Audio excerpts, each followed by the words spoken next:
Canon 5D Mark IV is Canon's flagship 2016 release featuring a 30.4 megapixel sensor, 4K video, and a fancy new thing Canon calls Dual Pixel RAW, which is equally fancy as a name for refocus slightly in post and proprietary program 100% of Canon users had never opened before, and that is so weirdly designed it's immediately off-putting.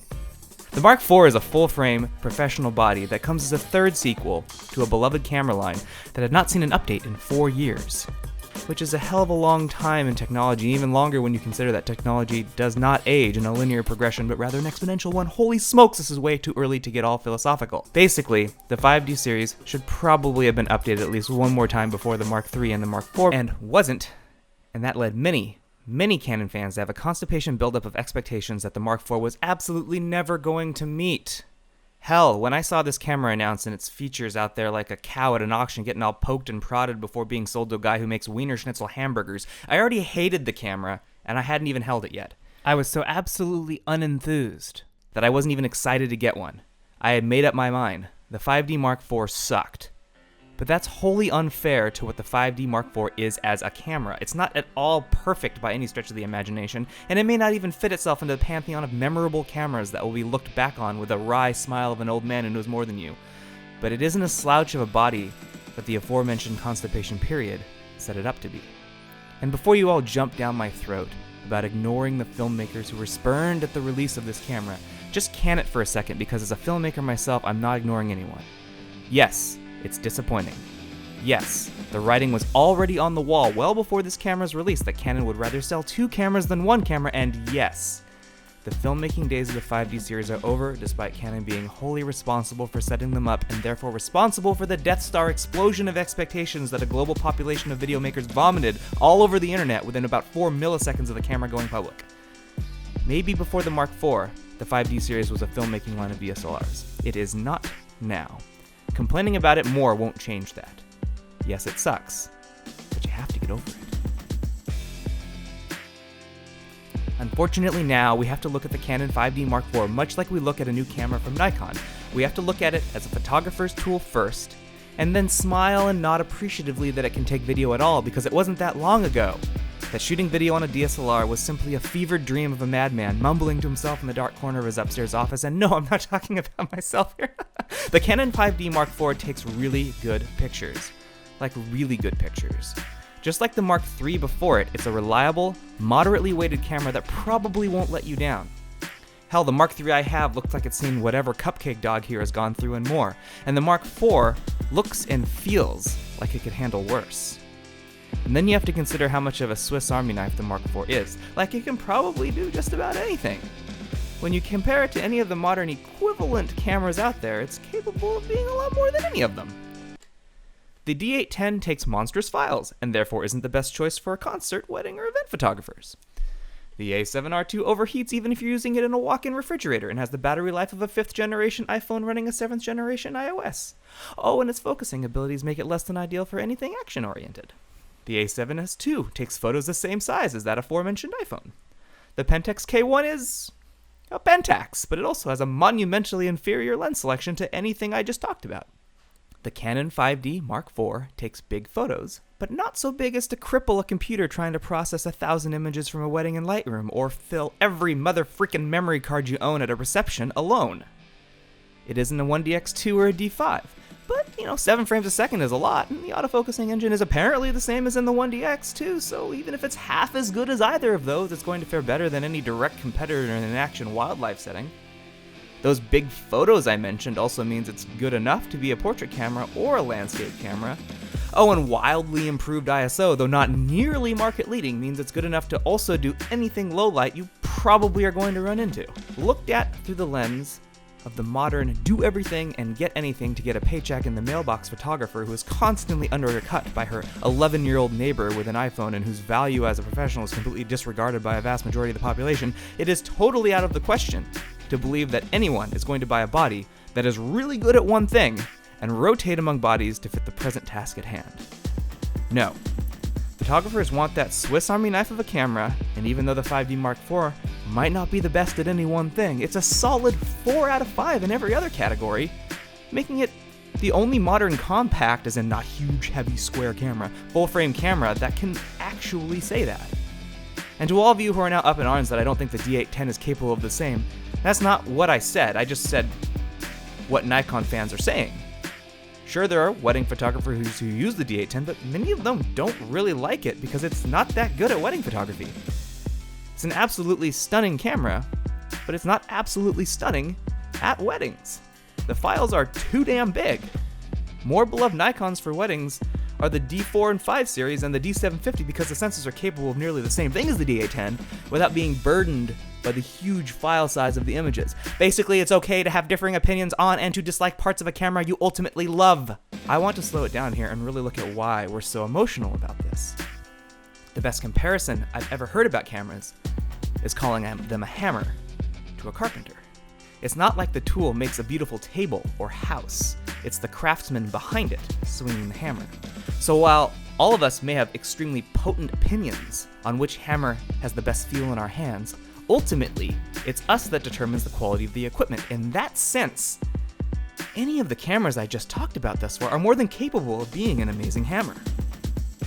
To pull from those terrible Sprint commercials with the old Verizon "Can you hear me now" guy, every network is great now.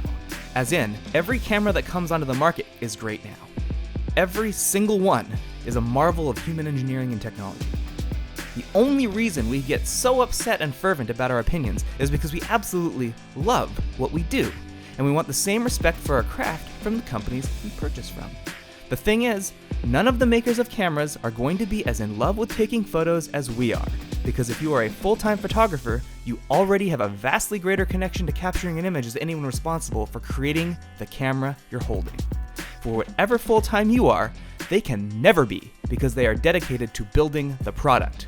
They physically and psychologically cannot connect with making images the same way you do, and that's something you have to expect. It is nearly impossible for them to meet your ever-growing, morphing, moving target of an expectation. All they can do is work within their bureaucratic gray cubicle as best they can to produce a product that by its very nature will be used to defy the very environment it was conceived in. And this leads directly back to the overwhelming pushback Canon received regarding the Mark IV's video. This is undeniable. Canon wants to sell you a video camera. They created a video demand in the 5D series, and now they want to capitalize on that by making more money off you. In their minds, if every person who made a video using the 5D Mark III also bought a C100, they wouldn't be struggling nearly as much as their imaging division as the last 6 years have shown the entire market to be doing. Sony and Nikon and everyone else included. Hell, GoPro is struggling. Go back in time 4 years ago and tell 24-year-old me that GoPro would be struggling, and he would laugh at you. So looking at the market like that, can you blame Canon? They can't make products you'll grow to love if they as a company no longer exist. It's their responsibility to make products you want to buy, and if that means making you want to buy 2 cameras, then that's the direction they will have to choose. And they've chosen it. And that's not to say the 5D takes bad video. It doesn't. It takes fine video. The dynamic range is limited, and it lacks a lot of video features that make for a great modern video camera. But those are the same things that were missing in the previous 5D cameras, and no one complained then. It's all about the moving target of an expectation, and maybe that's on Canon for letting their fans believe that they might be more generous with features. I'm looking at you, 1DX Mark II! Dual Pixel RAW is really freaking cool, and I think this is a feature that is considerably overlooked because of the overall ho-hum attitude towards the Mark IV, thanks largely in part to that loud internet crowd yelling that on paper the camera is at best equal to and at worst less than what Sony and Nikon have on the market for 2 years now, which is a fair argument, though it doesn't really give the camera credit for what I was talking about before regarding its Swiss Army knifery. But when Lytro did a weird refocusing thing that sucked, people were loving it at first. Now Canon puts one into their camera that, actually works, and no one bats an eye. Maybe it's because the hype of refocus was unceremoniously torpedoed into the ground by the toilet fire that was Lytro. But that doesn't make the idea not totally amazing, and that Canon found a way to do it that actually makes sense. Why are more people impressed by this? I don't understand the internet. Maybe Al Gore knows. He invented it, after all. Maybe it's because, as far as I know, Canon won't share the tech behind the refocusing with Adobe so that it can be added to the Adobe Camera Raw, which means that for the rest of the foreseeable future, we will have to use the Canon Digital Professional app, which is an application no one knows exists and whose window layout doesn't make any sense, which is frustrating on 2 levels. If I can get super boring and pixel peep here for a second, the 5D Mark IV does a spectacular job when it comes to dynamic range in its RAW files. Highlights look really good and better than I'm used to out of Canon, and shadows likewise. Files look spectacular. The camera's built-in JPEG compression is horrific though. I mean, come on, look at this banding, Canon. I know few people insist on shooting in JPEG anymore in the vain hope that Fro will finally change his t-shirt, and that means you can be a little lazy, but baby Jesus in a manger, this is horrible. Right now, for those who are Canon shooters, it's kind of something you're going to likely purchase. It's perhaps not the camera you wanted, but it's the one you'll get right now. Seeing as Canon's production schedule, a 65-year-old man on Ritalin, is the polar opposite of Sony's, which is like a 12-year-old on Adderall, you've got a long time before the next 5D is released, and you've likely been sitting on that Mark III since 2013. It's not a cheap purchase by any means, at all, ever, but it's the only one you're likely going to make. On the flip side, the 5D Mark IV is unlikely to be the camera that turns anyone away from another brand.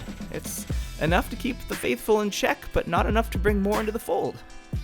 And that's sort of sucky, but perhaps that's enough for Canon at this point.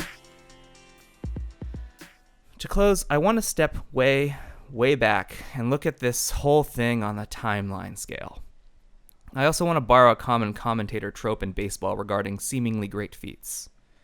If you were writing a history of cameras, could you write it without mentioning the 5D Mark IV? And if you can mention it, how would you? It's not a huge step like the original Leica rangefinder, and it's not the 5D Mark II that brought us the wonderment of video on a DSLR, but it's also not the Ricoh GXR, which I'm sure many of you didn't even know ever existed. It's a step on the stairway, but it's not an entire floor of the building.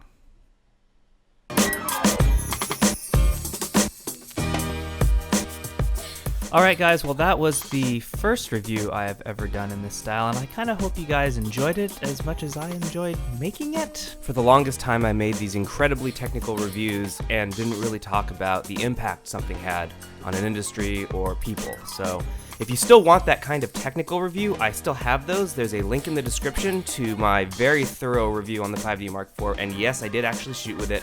You can see all the photos that I took and the results of those shots there. I have a kind of a list of the ones I want to do next. First, I kind of was interested in doing one on the Surface Pro Studio. I also want to do one on the new MacBook Pro, and I'm really interested in doing one on the new Nikon KeyMission 360 camera. So those are the ones that are going to come out next, I think, in no particular order. I don't know. Let me know which one you'd like to see first in the comments. We'll see if that sways my opinion any at all. Okay, well, that's it. All right.